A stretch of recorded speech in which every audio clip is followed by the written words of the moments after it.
Welcome to the Teaching Bites podcast. Here are your hosts, Fred and Sharon Jaravada. Hi, everyone. Welcome to the Teaching Bites show, where we connect you with people and ideas to take your teaching to the next level. I'm your host, Sharon Jaravada. And I'm Fred Jaravada. And everyone, happy August. We know a lot of you are starting school or have already started school. It's about mid-August. You'll probably hear this mid-August or September or so. But we know that the new school year has started or about to start. It's a 2016-17 school year. We really hope you guys really enjoyed, had a restful, fun summer. Yeah, and rejuvenated for the new year. Thanks for your patience. We had a break. Fred went to give a talk in LA, and we also visited my family for a week.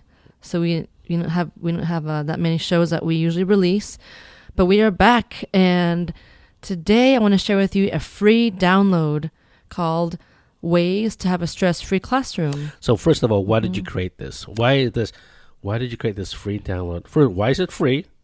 What's this download about, and how can it benefit?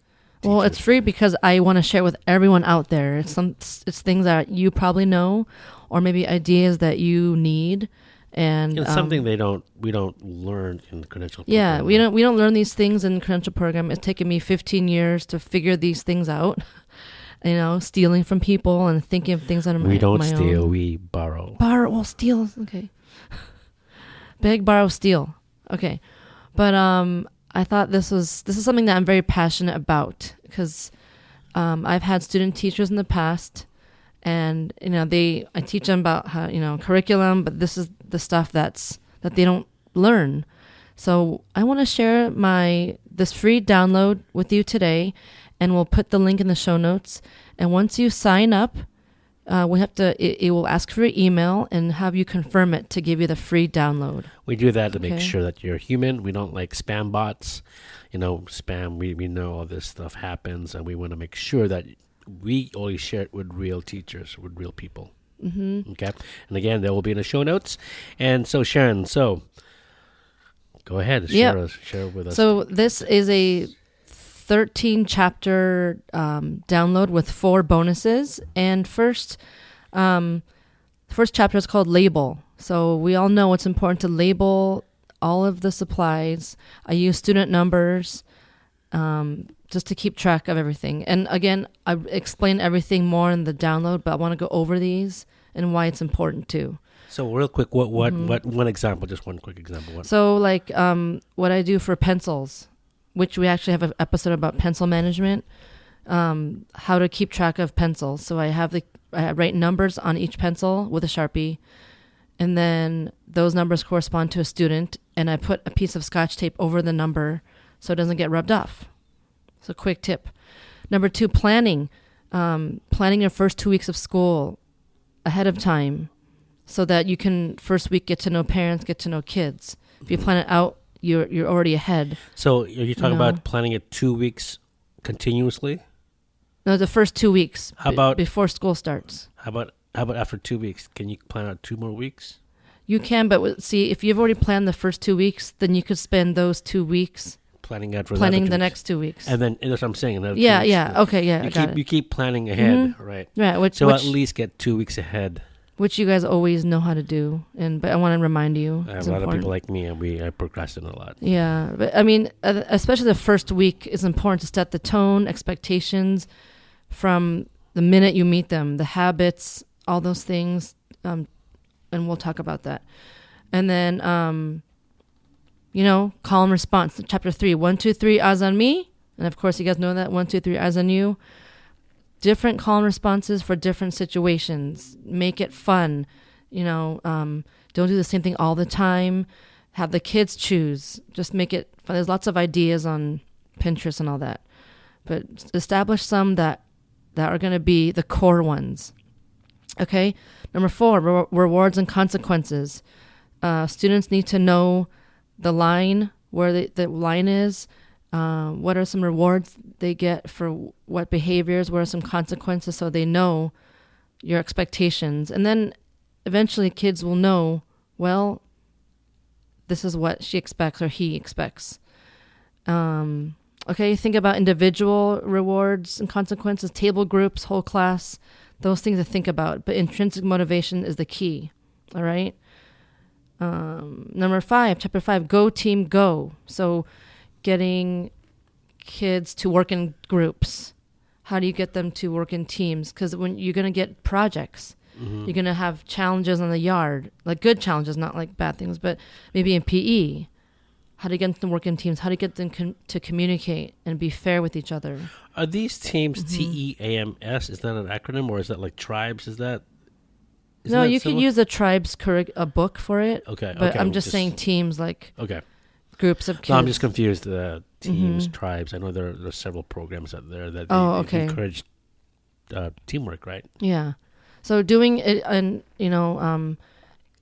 I do some cup stacking challenge, or you could do tower building challenges for the first week, just to test it out. Just say, hey, I want you guys to have a challenge, and you just step back and observe and see which kids are the ones that are more apt to be a leader, which kids are more the ones that are quieter that you need to focus on. It's just a great, like, little informal assessment too, because that's going to help for all situations. Okay. On chapter 6, hired. Okay. Again, I said this in my part of my download. I didn't mention it, but I teach 3rd grade. So this is what I do in 3rd grade, but you guys can adapt accordingly. This may not work for you. Jobs for high school may not work. You might have less jobs because you have them for 40 minutes or so. Yeah, roles or jobs, but right? Okay. In an elementary setting, there's lots of jobs, right? So having them contribute to jobs helps them feel like they're part of the classroom, and that they have something important to do. Kids may not like the jobs they always get. I have a rotational thing I do, but they have to all try one at least a couple times. So important, share the responsibility. Like I tell them, I'm not your mom. You clean this up. This is your classroom, You actually say that? Yeah, I do say that. Nice. Because I see that, I'm like, wait, who did that? Who messed up that paper? I'm gonna go by. You guys figure that out. Mrs. Jarvat is getting angry. Yeah. And okay, number 7, this is very important to me, is parents. Establishing parent relationships early on and setting the tone, just like as you do with your kids, helps you and the parent work together to make the child shine, because they know their kid the best, right? So it's very important to be proactive, be openly communicative, and gain the trust. And I have bonuses, which I'll just skip over to right now at the bonuses. First one is have a teacher blog. And actually, Fred, you helped me create one, which has been very helpful, because what I do is I put kind of weekly newsletters about what's happening in the curricular areas, ways parents can help their kids, pictures of what's happening, links and resources to downloadable documents, sites to play games, or references for parents. Common Sense Media. Yeah, and you could check my blog out, mrsjaravada.com. And so you could see what I did. I put also, what else? I think that's it. Yeah, so blog is one really important one for a parent bonus, to have communication. Next bonus is back to school night. Things to remember at back to school night is like having a parent volunteer sign-in sheet. If you're doing an email group, having the parents verify the emails on like a desktop computer, just to make sure that you have the correct emails, because I do have a group email that I communicate regularly with. Engage in activity to align with your teaching philosophy. So one thing I did was that because, Common Core is full and running, and the 4 C's, collaboration, communication, critical thinking, creativity, which is part of the 21st century skills that students need, I actually show a picture by Dan Meyer's website called 101qs.com, 101questions.com. But the website is 101qs.com. It's a great site. Yeah, and actually that was your idea, Fred. Thank you. I showed a picture. You're welcome. Yeah. You're my PD, remember? And I showed the picture to my students first, and I asked them to come up with questions about it. Right. So I showed them like a picture of tulip field.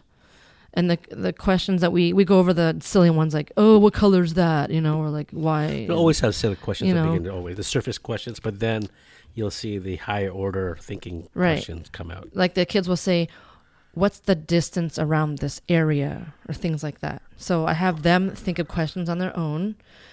They write them down on the piece of paper, and then when the parent comes back to school night, the parents see the same picture their kids saw, and then they get to engage in the same thing with the good questions, and then they write their own question about the picture, and then they can flip it over and see their kids' answers. Mm-hmm. So that's really fun for them. Yeah, so that's one of my favorite parts is the questions, the teaching the kids to ask questions. I've been saying that the past few episodes, but I think teaching the kids how to ask good questions, that's the important part of school. I think that's it. Not just giving them the answers, but Yeah. giving the opportunity to figure out how to ask questions, find the problem, not just solve the problem, find the answers, but also find the questions, right? Yeah, I think this summer I've really gotten to know that concept because of, when we taught with Take One Academy, when we created the curriculum for those weeks, I really got to understand like how you actually get kids to ask good questions. It's all inquiry based, right? Now that can be really messy and that can be hard, and it is hard, right? But I think it's so worth it to do that. So Right. inquiry based projects like that's great. Yep. Next bonus about parent bonuses is a back to school letter, like what to include in it, because it shouldn't be too long, but it's very important to get that letter out to parents and especially translate it into the specific languages. See your district services and maybe even a parent or someone that could translate, because this may be the only thing you have translated for the parents. And it's very important that they understand what's happening in the classroom. So important things to put in like homework policy, teaching philosophy, maybe general schedule, rewards, consequences, expectations, like how to contact you, and right, all like that. your email, your website. So and when to contact you in that middle of the day type of thing, unless it's an emergency, then you can call the office. right, like that kind of stuff. Just all the little like routines, whatever is your school culture or what you set. Parents will most likely respect that, and appreciate it. So, last bonus, parent-teacher conferences. Such an important part of the learning in the year. You get time to sit with the parents and talk about your child's social, emotional, academic health and everything, right? So what I do is I send out like a pre-conference form, which is something that I send out through Google Forms to ask the parents about, like, what are the goals for your child, and anything I need to know about family history, or what are some things they're good at, just things that would help you understand their child. Also, send out a conference schedule preference on the Google form as well, so that you can schedule them accordingly. And also, keep in mind, what's a conference structure look like? I use the pre-conference format, the first conference, to go to structure the conference, which is really cool because then we could go over goals, what areas to work on, and it revolves around the report card. So the report card is one part, but getting to know the whole child is important too. Okay, so that's my parent bonuses. And I'm going to go over to the next chapter 8, which is Let It Flow. Establish systems and environmental norms. So making materials available in an easily accessible area. So not behind another shelf. Places where it's not going to be so much traffic, the supply area, the reference books, all that stuff. Giving choices for kids to work on the floor, on their own area, at a back table, at a big group area, figuring out where those spaces can be, because they shouldn't always be in their desk all the time. Also take brain breaks, stretch, get up, do deep breathing, movement, move right. around. Yeah. I know you're a big proponent of moving around. So that is important. Okay, number 9, groups. How when you ask kids to get in a group, they always what? They want to be with their best friends. Yeah, so sometimes that's okay. Sometimes you have to give them parameters. So have random groupings available. You can use popsicle sticks with the kids' names on it and just pick randomly like I do.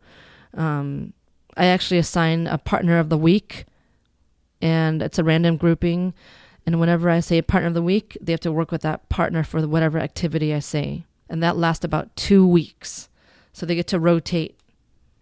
They get to rotate who that person is. Chapter 10, let's go exploring. Field trips, important things to remember. Before a field trip, asking for parent chaperones, filling out the paperwork you have to fill out. Go over the itinerary with students. Tell them what's going to happen so they can expect the day and understand. And then during the field trip, things to remember are assigning chaperones to a group of students. Always keep a constant contact count and eyes on your class. Explain like restroom routines. Maybe what do they do during downtime? Do they get to read or play games? How do you want them to walk? How should they explore museums? Just something to think about. This is for you. You have your own way of doing it. Okay? Chapter 11. I'm done. What do I do now? That's always the question, right? Yes. And it's sometimes it's stressful because you're like, I'm trying to help these other kids, but you're too quick. So you have to set up the system where kids have a choice of challenging work or even things that are at their level. Well, they can double check their work. Yeah. But it should be they should be tasks that they're finishing their work on an independent project, especially for my higher higher kids that have them do independent projects they could keep working on. Some kids will do partner work to create like a story or anything extending from the curriculum. So not just busy work. Some teachers might say, go read a book, but nothing wrong with reading, but something more, I guess, applicable to what's happening now. Okay, so what do you do when you're done? Very important thing to set up. Devices, I had a Chromebook cart. Make sure you begin the year talk about how do you handle it, the devices. What's the routine of borrowing them? I had 1 to 2, so I didn't have 1 to 1. What's that look like? Productivity. Teach them digital citizenship. Label the devices, so that they're assigned with a number. And then again, because if you're not 1 to 1, how to figure out who will rotate when. And you have a lot to say about that, I know, about devices. We'll talk about in another episode later on. Chapter 13. We have a sub. Yeah, we could party. Nope. No. I actually prepare emergency lesson plans. It's actually expected by my principals. In the event you cannot make it, you can't even type in any computer to make a plan. Have a backup plan. Have a bunch of copies available in your classroom. Tell the kids where it is. Just so you don't have to worry about it. I also love having my sub-plan on my Google Docs, or you could use on any cloud-based software, because sometimes when our kids are sick, I cannot go to work to make the sub-plan, but I could type it out, quickly make it 2 a.m. when they're sick. I could email it to my coworker who can print it out and then done. So that's very helpful. But, tip is to have things that are simple for the sub to follow, things that are continuing from what you're doing, nothing too new that the class is going to go crazy. Things that are easy to do are projects that can continue or assignments. So yeah, those are the ways to have a stress-free classroom. I really believe a lot of good stuff here. Yeah, I believe if you, these are a lot of things. If you could work on one this year or have a goal of trying to implement a couple of these, school starting soon for some of you. Maybe you already started. Not too late to implement some of these things, and just look at the download and the free download and just see, well, let's check this off and see, and let's try this way. And if you have any ideas too of maybe more ways that are great ways to start the school year, please let us know in the comments or email us at Sharon@teachingbytes.com or at Fred@teachingbytes.com. Yeah. So remember that to get this checklist or this that free download that Sharon created, She put a lot of heart and thought into this. So you can get to it. You go to teachingbytes.com and then you'll see it. It's one of the blog posts out there. It is a blog post. It's also called Ways to have a stress-free classroom. Mm-hmm. And if you are on Facebook, you can find us on our Teaching Bytes Facebook page, and I put that on the top of the first post on there. You could click on the link and get your download there as well, but we'll put the link in the show notes for you too. To both places. Mm-hmm. Be perfect. So I hope that's helpful. I love the stuff. This is what I'm really passionate about. If, like I said, if you have any ideas, let us know. I'd like to hear it, and I want to update this as we go. So, all right. All right. Good. Thank you for sharing. Thank you. All right. Bye. Bye. Thank you for listening to the Teaching Bytes podcast at www.teachingbytes.com.